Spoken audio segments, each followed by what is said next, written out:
Hi, it's Andrea Dunlop, host and creator of Nobody Should Believe Me. I am coming to you today with a bonus episode. This is going to be my complete conversation with Dr. Mary Sanders.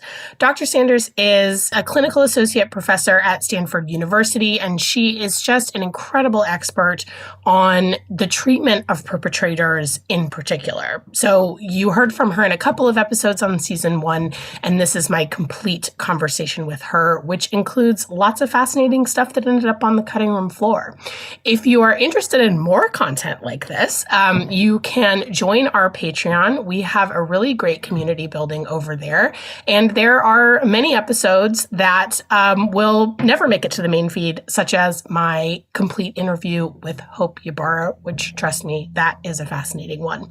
I hope you guys enjoy this episode. We are hard at work on season 2 and hoping to bring that to you in early spring. That is going to be a second case, another Mike Weber case from Texas, completely different type of story than the Hope Ybarra story, completely different type of offender, lots of interesting new angles. I think it's a fascinating and ultimately hopeful story. So I'm excited to bring that to you. We're also going to be looking at just some other sort of elements of the systems around this issue and some more of my own story. So keep an eye on your feed. And now here's my conversation with Dr. Mary Sanders. Hi, I'm Dr. Mary Sanders. I'm a clinical associate professor at Stanford University Medical School in the Department of Psychiatry. I'm also co-chair of a national committee through APSAC, the American Professional Society on the Abuse of Children. And the committee is a multidisciplinary committee that looks at the assessment and treatment of Munchausen by proxy. So let me start with the accepts model. So treatment of perpetrators of Munchausen by proxy abuse is very difficult. The perpetrators tend to engage in denial, both to themselves and to others. Excuse me. And what we found is that the most important aspect of treatment is being able to acknowledge that the abuse has occurred. And so we have put together a treatment model. It's called ACCEPTS, ACCEPTS. It's an acronym. AC stands for acknowledgement, because that's really the most important first step. We need for the perpetrators to be able to get to a place where they can acknowledge that they've engaged in this form of child abuse and fully take responsibility, being able to recognize the need to put their child's needs first above their own. The next C is for coping. We work on developing coping strategies in order to be able to help them meet their needs in ways in which their child is not being abused. E is empathy. Again, being able to empathize and recognize the harm or potential harm that they have caused to the child. What am I up to? E. So P is for parenting, working on parenting skills, also important. And T is for taking charge. A lot of perpetrators of Munchausen by proxy abuse, a lot of them are mothers, and a lot of them feel very disempowered. They are getting their needs met indirectly. And what we want them to be able to do is work on recognizing their power and taking charge appropriately.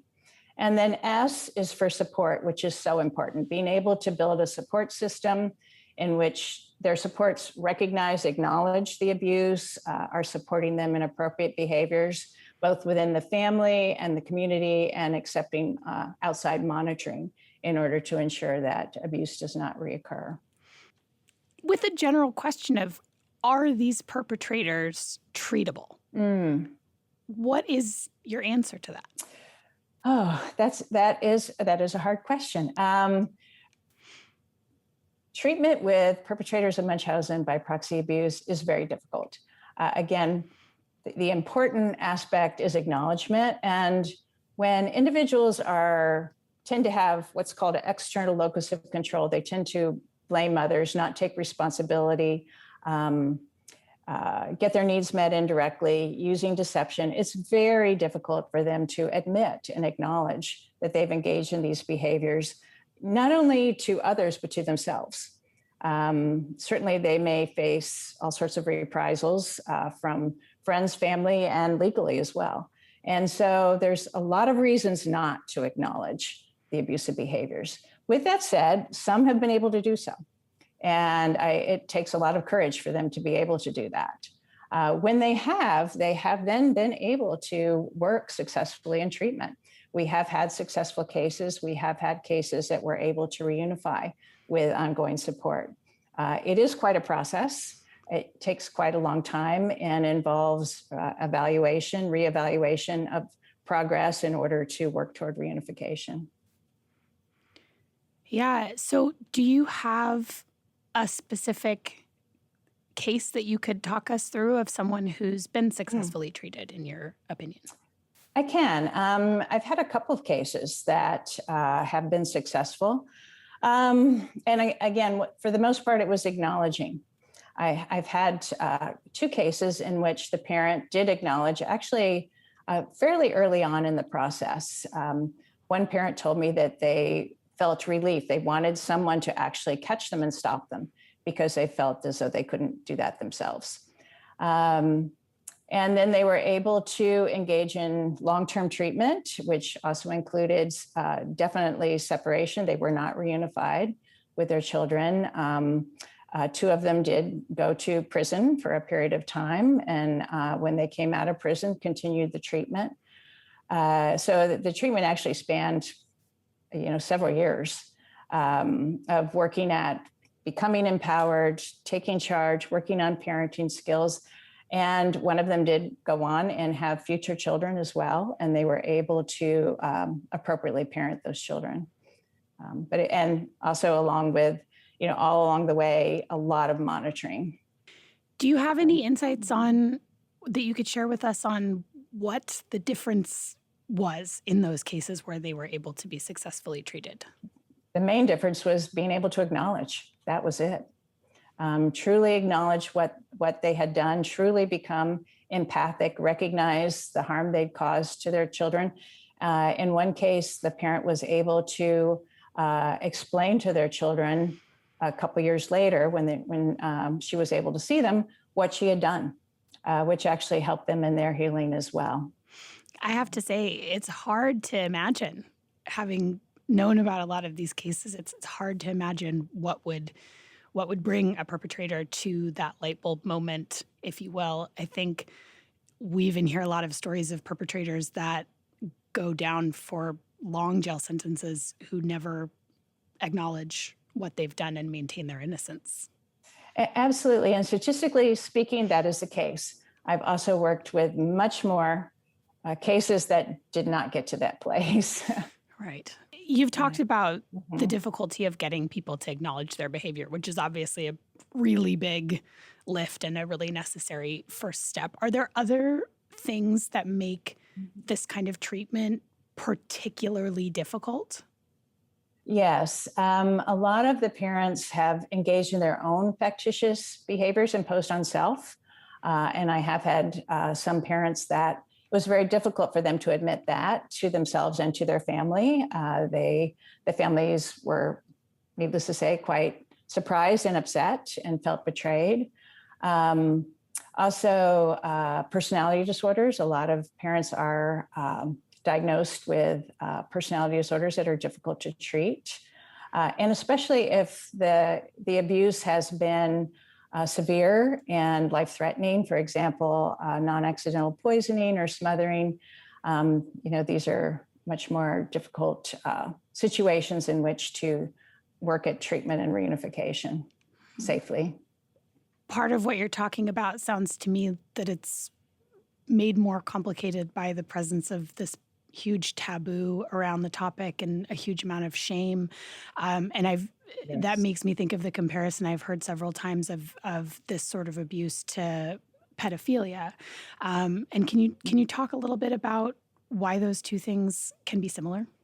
Yes. Munchausen by proxy child abuse has been compared to compulsive behaviors like pedophilia, even eating disorders, basically conditions in which feel very compulsive, difficult to discontinue the behaviors. I have had parents tell me that, I think, as I mentioned, that basically they couldn't stop on their own. They really felt like they had to have outside intervention to stop on their own. I've had other situations in when parents have said that the excitement of the Munchausen by proxy wasn't even sort of enough. They were engaging in other behaviors that were deceptive and dangerous, and like arson and other crimes. I have to ask, because this came up a lot in the stories we were talking about, sort of high-risk sexual behaviors, lots of affairs. We heard about lots of affairs. Mm-hmm. Is that something that is that a pattern you've noticed, or is that just? Yeah, I can't say that I've had enough perpetrators that have been open with me to even talk about that kind of pattern, but I have had that same history given to me as well. So I did want to talk a little bit more about the idea of reunification in these cases, because, something that I've heard talking to people about family court is that usually the goal of family court, which is where a lot of these cases end up rather than in criminal court, is to reunify the family. That's usually seen as a successful outcome. So I wonder how we should think about whether or not reunification should ever be the goal in these cases, and if so, under what conditions? It is a great question. Reunification is a mandate, as you mentioned, of like Child Protective Services, and we do want to try to do that if possible. Obviously, if it's safe for the child. It is quite a process. As I mentioned, the first step is going to be acknowledgement from the perpetrator that the abuse has occurred. Along the way, also, if the spouse is going to reunify, the spouse has to also accept that these behaviors have occurred and recognize that they're going to be an integral part in providing protection and support ongoing. And then the children, too. Obviously, depending on the age of the children, as I mentioned, that basically we want to be able to have the children informed as well. And so if, in fact, treatment with the perpetrator can be successful, treatment with a non-abusing spouse can be successful, then we're at the stage of being able to have a parent inform the child of the abusive behaviors that he or she engaged in, and be able to set up a extremely important safety situation. And usually in which the non-abusing spouse is the one that takes the child to the doctor. The doctors are informed. We usually request that there be 2 pediatricians that are informed, and they're the gateway to any treatment that the child needs. And if that pediatrician retires, and the next one is informed. And so there's basically a lot of checks and balances to maintain safety within the family. With all that said, that's a lot. And so it takes a lot of energy, a lot of dedication for these families to work toward reunification. It has been successfully done. It is very rare, though. So it sounds like what I'm hearing you say is that it really takes not only acceptance from the perpetrator, but acceptance from really that parent's entire community, really. Absolutely, yes, and the support. Do you see a lot of difficulty with non-offending spouses and relatives of the perpetrator, and sort of, do you see people having a lot of trouble accepting this, disorder and accepting this behavior? Absolutely. And as a matter of fact, when a child is removed from the alleged perpetrator, certainly what we want to do is be able to place them with family. So those family members, non-abusing spouses, extended family, absolutely need to be able to acknowledge the abuse. And yes, there's many situations in which the family members have not been able to do so, unfortunately. And so in that case, even if the perpetrator accepts it, do sometimes the family members still not accept it? Or is that kind of if the perpetrator turns, does everybody turn? Or I'm curious. I don't think I've ever had a situation where the perpetrator was accepting and the family didn't. That's an interesting, it may be out there, but I just don't know about it. I'm so curious. And I think a lot of people are curious. to hear from someone who's engaged in these behaviors what that experience is like for them, how much they understand about what they're doing, whether or not they ever get convinced of their own deceptions, that kind of thing. Absolutely. Yes. So those perpetrators that have been able to acknowledge and open up about their experience, I guess let me go back a little bit.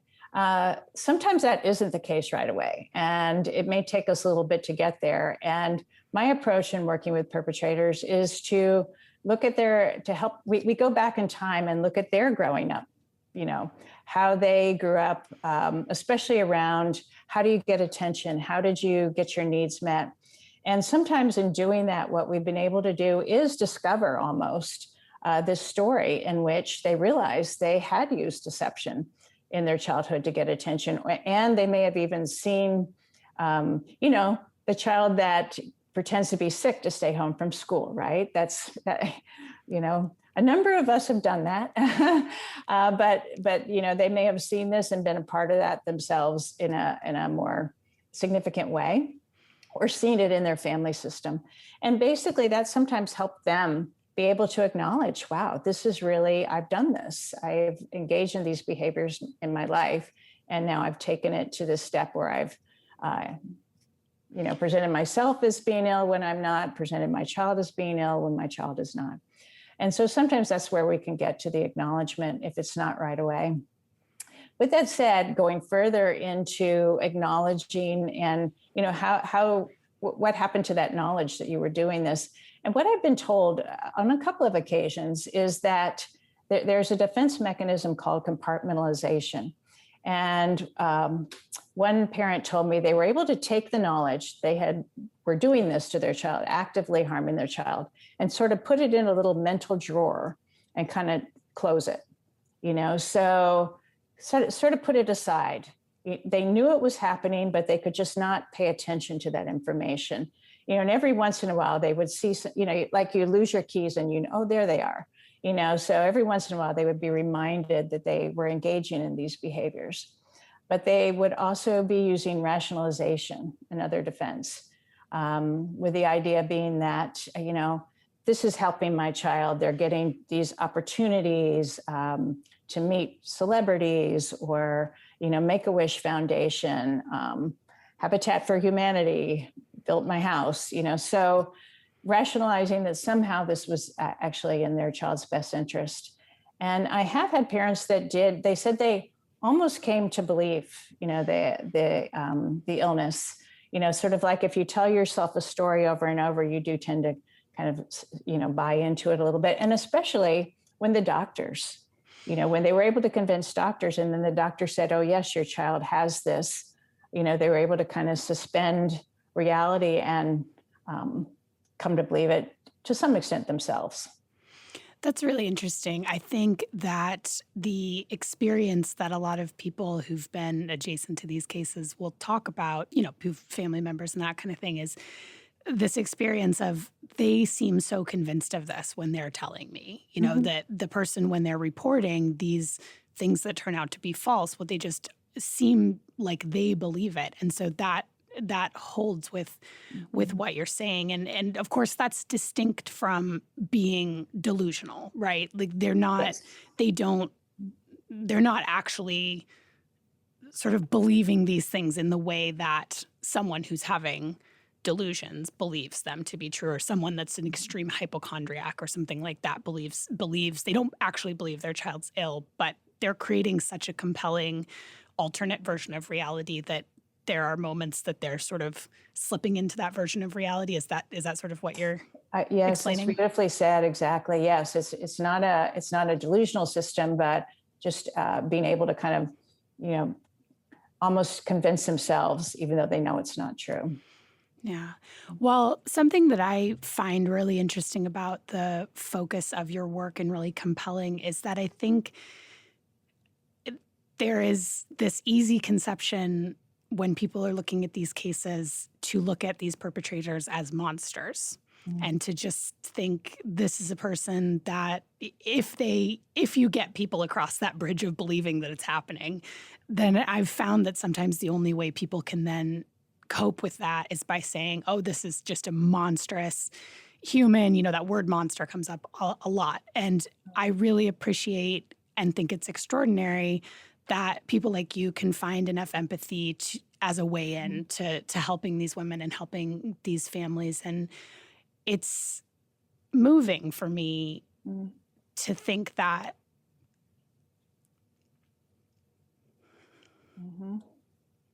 to think that it's not just completely hopeless. I think it's important that we emphasize how difficult it is and how many things need to be in place. But I don't think that it helps us as a society to put these perpetrators in a box and sort of throw away the key. Do you know? I absolutely agree. And I've had people tell me that. How can you do this work with these monsters? You're right. I've had that word used quite a bit, actually. And I think it comes from seeing, experiencing, and acknowledging that, we are not defined by our behaviors. We are multi-storied. Certainly, we can all engage in behaviors that don't fit for us. We can engage in behaviors that can be altered, with support and help. And recognizing, especially the parents that I've worked with that were successful, these were very disempowered women. And one of the moms I worked with, was through her work became so empowered, so appropriately personally empowered. She actually became CEO of company. This was a stay-at-home mom that felt very stuck. And, she's very brave in taking on the treatment, being out there with her experience and moving forward in her life. Yeah, I know which story you're talking about, and that was such a fascinating story to me. I didn't think that was a possibility, and I think it is inspiring to think that there's something that could be built on that could help. So I really like that you made that connection between the childhood experience of I'm sick and I want to stay home from school. And then your mom lets you eat Pop-Tarts or whatever other, garbage that they wouldn't necessarily buy you. And you can say, and you get taken care of. And I think everyone can relate with that experience. I think that's a pretty universal human experience to enjoy being nurtured and taken care of and having a little minute from away from life. And I think especially, harried moms can definitely relate with that, right? So I think it's really helpful to bring those comparisons back down to earth a little bit, because I think that the more that we can understand how this is an extreme of that feeling that we can relate with. And the same thing, so much of these behaviors now in modern day cases really manifests online. And I think we're getting a much better understanding of the culture about how, the attention economy works online, and how getting attention for a post and how getting likes and comments and feedback really feeds something in our brain. And that's not just people that have a disorder, that's all of us. And so I think I think it's helpful to everyone to understand that this is on a continuum rather than a good mother does this and a monstrous mother does that. Right. It's not an all or none. Exactly. Yeah. And there is a pretty big spectrum of these behaviors. Is that right? Spectrum as far as just in severity, like sort of from people who are mostly keeping their activities online to people who are really, as you said, poisoning, suffocating their children. There certainly is a spectrum. With that said, we're also very cognizant that even, quote, milder, where there's not induction of illness, there's maybe just falsification of illness. However, all of this is harmful to children, and we do want to keep that in mind. And I think it's especially important because the best way to get these families help is to report the abuse.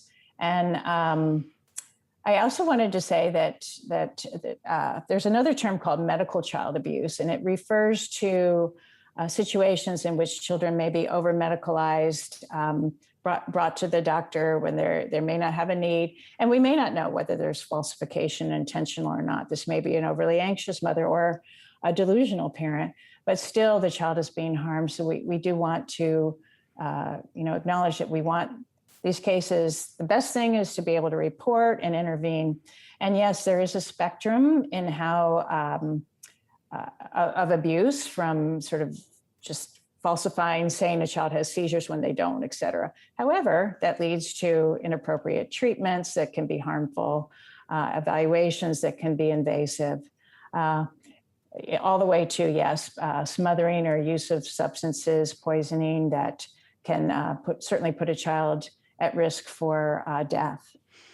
I'm really glad you said that. And I think it's important for people to understand that the damage done to the children is not purely physical, right? So could you talk a little bit about some of the things that victims and adult survivors struggle with? Absolutely. Yeah. So when children grow up believing that they're ill, that's their life, that's their self-story. And that means that they may be missing school, they may be missing social opportunities, developmental opportunities. I've had kids, even after the abuse has come to light, they don't know. They still believe that they're ill. They grew up with this self-story, and very hard for them to move from it. A couple of kids that I work with that had falsified allergies, very fearful of trying some of the foods that they were told would harm them or even lead to death. And so, yes, the self-story of illness can be very difficult to debrief the kids from. And, so basically that's the main issue of just all the whole life around being ill. And then suddenly everything's changed and they're being told, they're not ill anymore, or all these things maybe didn't exist. And it's very hard to sift through for them. Yeah. And sense of betrayal. Mm-hmm. Mm-hmm. And post-traumatic stress sometimes, if they did know. Some of the kids were aware that they were being abused and felt that they couldn't fight back. So that lack of control too. Mm. And to talk a little bit more about the sense of control or lack of control, I think it was in one of Brenda Bursch's papers that I read that she compared these perpetrators to being almost like cult leaders, and that survivors often need to go through a similar sort of deprogramming. You just called it debriefing. I wonder if you could, that comparison felt so apt to me. And I wonder if you could just talk a little bit about that sort of overarching piece of this that's sort of the child's entire life, and not just this one segment of their lives having to do with medical stuff. Sure. I get asked a lot about, why would children collude, with their parents? A lot of times these perpetrators are very convincing and very strong in their opinions. Sometimes they're crusaders. They're out there crusading for their children, apparently, for treatments. We've had several cases that have met with first ladies, Hillary Clinton, Nancy Reagan. So this is, that's a big time. And it's really difficult as the kids sort of grow up in this culture in which this is what we do. It's very difficult to kind of challenge that, especially if they've grown up in it. I know of the case of Gypsy Rose Blanchard. I mean, basically that went on well into adulthood. The victim was an adult before things came to light. And so, it's very hard for them to fight back. I had one situation in which a family that I was working with, they had actually seen a special on Munchausen by Proxy. And they came to the doctor, and I was there the next day, and the kids in the family had empowered themselves to tell the doctor that they felt this was going on because they now had a name for it. And so that was a very rare event that, as you can probably tell from the literature, rarely happens. And were they believed? They were. because we were suspecting it as well. And actually, it was very, very helpful in helping the parent be able to acknowledge, because the kids put it out there and the parent was able to acknowledge. And it sounds like these kids were minors when this happened. Yeah, oh, yes. So I'm wondering, in terms of for adult survivors, do they usually eventually realize that they've been the victim of abuse? Since I've been in the field since the 80s, it's been interesting to see the field grow so much. Way back, there wasn't much out there in the public about this. There weren't names for this type of abuse, and so these victims really didn't feel like they had a place to go, and now they do. And so, yes, victims have come forward in their adulthood and been able to talk about their stories, recognize what had happened to them. I've worked with a few, and some have been able to get their medical records and be able to kind of sift through and themselves and look at the story of illness that was falsified over time. Some have been able, I guess, actually, if I think about the ones that I'm aware of, most have been able to confront their parent. But I don't think any of them have had a parent that I'm aware of anyway, that had a parent that it was able to acknowledge. Mm-hmm. Which, yeah, I can only imagine how frustrating that would be as a survivor. Okay, let me just... yeah, I don't know. Mary, are you super familiar with the Hope Ybarra case? It's pretty foggy. She took stuff out of a lab, right, and put it in water bottles? She poisoned one of her coworkers' water bottles. So that was part of how they found that out. But yeah, she was a chemist, so she worked at a lab and she took pathogens and put them in her daughter's, I can't remember the name of it, but it was like something, basically put it in her lungs. Mm-hmm. And then she also bled her daughter through her PICC line, and she falsified cystic fibrosis. And Hope had a big, 8-year-long cancer hoax as well that was once they discovered that, that's how they got the road in. So she's an interesting perpetrator, because for me, actually watching the interviews that Deanna Boyd, who's the reporter who broke the story in Fort Worth, did with her in prison, was the closest I'm probably ever going to come to sort of getting any answers about what was going on with that person. I mean, we sort of talked about how perpetrators can be such a black box because they mostly don't admit to having done it. So yeah, her acceptance of it, or her admittance of it, I mean, it was very couched. And she said that she didn't remember doing these things. She'd had a diabetic coma that made her forget a bunch of stuff conveniently right when Mike Weber was about to arrest her. So she said, I don't remember, or they would confront her with a fact and she'd say, well, the doctors say I did it, so I must have done it, sort of distancing herself from it. Is that something that you've seen with other perpetrators? I have, actually. And yes, I've had perpetrators say, well, I must have done it because there I am on the video doing it. With that said, we don't really consider that a true acknowledgement. That is recognizing that it happened, but acknowledging is truly taking responsibility, truly recognizing that I've engaged in a behavior that is harmful and could have potentially killed my child. And just recognizing the magnitude of that. And that's actually what we're talking about in acknowledging. So yes, I've had many of what you're talking about, of saying that I must have done it, or I don't remember, but I yes. And what's your take on that at this point?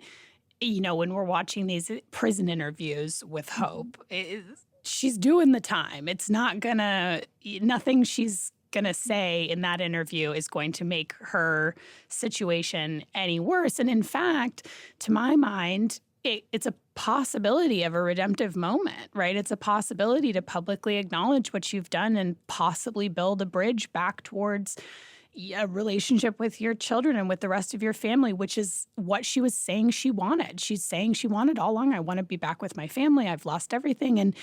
And so I wonder what you think about someone who's in that situation, what their motivations are for continuing to push it away like that. It's a great question because you're right. There's no reason not to, other than admitting it to herself. And I wonder, none of us could know, but I wonder if that's part of it. If it's just very, very difficult to admit to herself that she's engaged in these behaviors, especially when you're presenting yourself as this caring, loving parent. And, the opposite is true. You are harming your child. Very difficult to admit to it. I've said before that it takes a lot of personal power to get to that place. Talking about prison, I've had a couple of the parents that I work with go to prison, and I felt that it was, believe it or not, a very useful experience, because it was a space to spend quite a lot of time, examining, looking at the behavior. They were able to get some good therapy in prison that helped them move forward. So I'm hoping that the same can help or is available to other perpetrators in prison. Yeah, that would be ideal probably for the whole justice system, but that's a whole other ball of wax. Very true. Yeah, and I wonder, as a sort of follow-up to that question, what is the long-term trajectory for a perpetrator like this? Eventually their children grow up, hopefully, and make it to adulthood and are no longer in their care. So what happens to someone like this after they're no longer the mother of children? If that's because that's the most, that's the highest percentage of perpetrators that we see are the mothers of children. Exactly. And what I have seen is that several of the mothers that I'm aware of, especially if they are still in childbearing years, have gone on to have other children, which is why trying to be able to intervene, trying to do treatment is so important. Trying to maintain contact with these families so that we can help them, with future children. We've seen situations where if they don't go on to have their own biological children, they do go on and remarry. And those may be families that also have children. And so as far as reunifying with their own children, their biological children that they have been removed from, we have seen this happen as well. And sometimes with not very great outcomes. Children that then felt that they had to accept the story that they had not been abused. And perhaps they knew better. Hard to know. Mm-hmm. And I think, it gets to this question that I've really been wanting to kind of ask all of our experts that we're talking to, whether we should be looking at Munchausen by proxy perpetrators as criminals to be prosecuted or sick women who need help. And it sounds like you're saying both. So I'm guessing, what sort of order should we put that in then, maybe? That's a great question, because yes. So the diagnosis given to individuals that engage in Munchausen by proxy child abuse is factitious disorder imposed on another. It's the diagnosis found in the Diagnostic Statistical Manual. And it is an indication of a psychological disorder. With that said, it's a psychological disorder as well as recognizing that someone with this diagnosis has engaged in child abuse and a crime. As far as what order to put it in, I think that my experience is that both can happen simultaneously, which is difficult. I think in all the cases I've worked with in which I've done treatment with perpetrators, there's been a legal case, a criminal case. So here you have an individual who either has to plead guilty or not guilty, which means if they're pleading guilty, then they're open to entering into treatment because they're acknowledging. If they're pleading not guilty, then the treatment really can't proceed. So the ones I've worked with have pleaded guilty, have acknowledged, have gone to prison, have done their time, have worked in therapy throughout the process and have been able to, as I mentioned, some have been able to reunify with their families. Mm-hmm. Yeah, I mean, I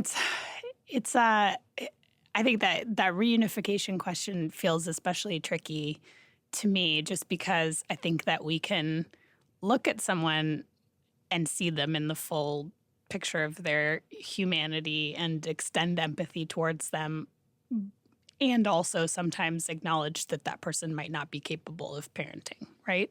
Exactly. And it is a rare parent that is able to do that work. Yeah.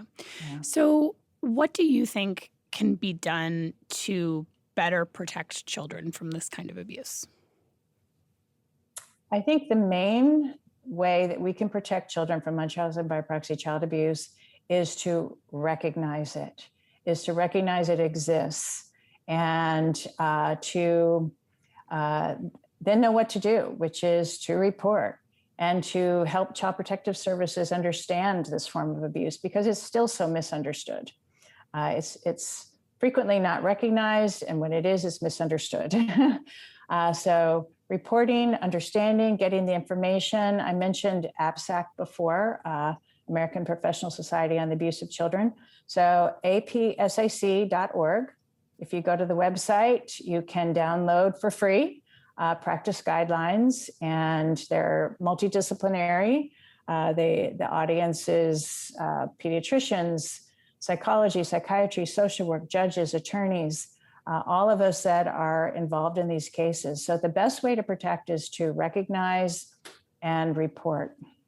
Yeah, we'll definitely include those in the show notes and everywhere when we're talking about this, because I agree. It's an amazing resource that you guys have all put together. And I think that anybody who's working with children should really understand this. Yeah.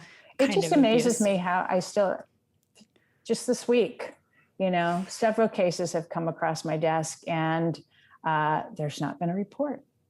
Yeah.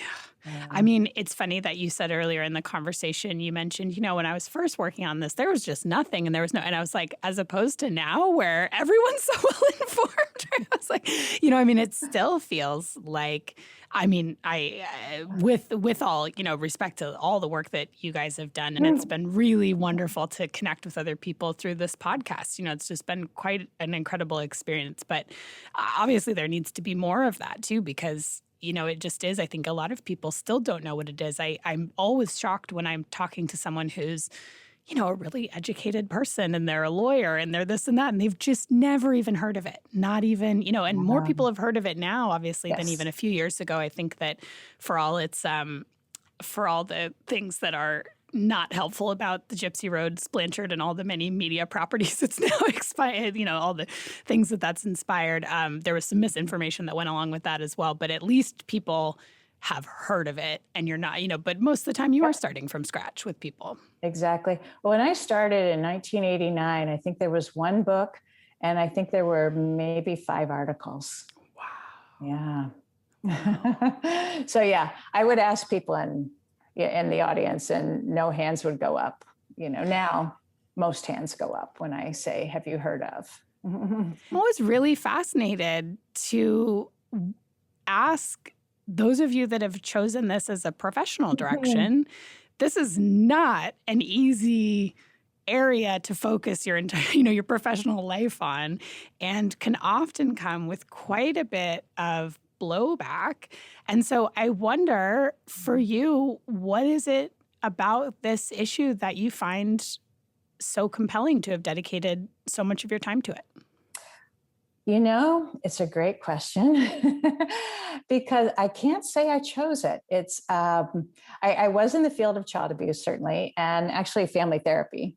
But since I had a case in 1989, and I saw the case, and then because I had one case, I got referred another case, and since I had 2, you can imagine, right? And so, and it was hard to say no because no one else had even had a case. And eventually, I think that's how a number of us have gotten to this place, actually.